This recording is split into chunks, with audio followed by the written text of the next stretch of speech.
தலைவர் டெல்லி சென்றார். படைகளையும் பரிவாரங்களையும் கூட்டிக் கொண்டு போகவில்லை, அவர் மட்டும்தான் சென்றார். தமிழ்நாடு இல்லத்தில் தங்கினார். நாடாளும் பிரதமரை சந்தித்து கடிதம் கொடுத்தார்.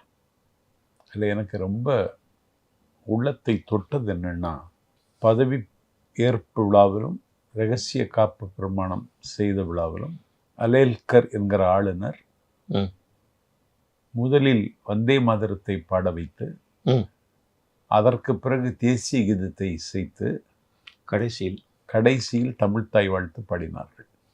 இதை இந்த அரசாங்கத்தின் மீது குற்றம் சாட்ட வேண்டும் என்று காத்திருக்கிற காபோதிகளுக்கு அவர்களுக்கு ஒரு தீனி கிடைத்தது மாதிரி அவர்கள் சில விமர்சனங்களை முன்வைத்தார்கள். பதவியேற்பு விழா நடத்துகிற பொறுப்பும் அந்த நிகழ்ச்சியை வடிவமைக்கிற பொறுப்பும் ஆளுநருக்கு உரிமை உள்ளது.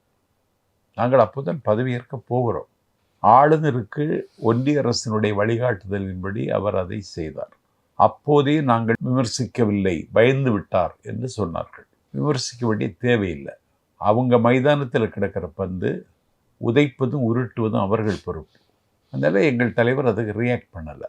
இன்னைக்கு நாடாளும் பிரதமரை சந்தித்து அவர் முதலில் வைத்தது, அன்னைக்கு இந்த விமர்சனங்கள் வந்த பொழுது சட்டப்பேரவை கூடியது. சட்டப்பேரவை தலைவர் ஜே.சி.டி. பிரபாகர் தமிழக அரசு நிகழ்ச்சிகளிலும் சட்டமன்றத்திலும் தமிழ்த்தாய் வாழ்த்துக்கும் தமிழுக்கும் தான் முன்னுரிமை என்றார். அதற்கு பிறகும் சில பேர் குறைத்து கொண்டிருந்தார்கள். இன்றைக்கு டெல்லி சென்று பிரதமரை சந்தித்தவர் வைத்த முதல் கோரிக்கையே அரசு நிகழ்ச்சிகளில் தமிழ்த்தாய் வாழ்த்துக்கு முன்னுரிமை தர வேண்டும், அதற்கான உத்தரவை நீங்கள் பிறப்பிக்க வேண்டும் என்று கேட்டுக்கொண்டார்.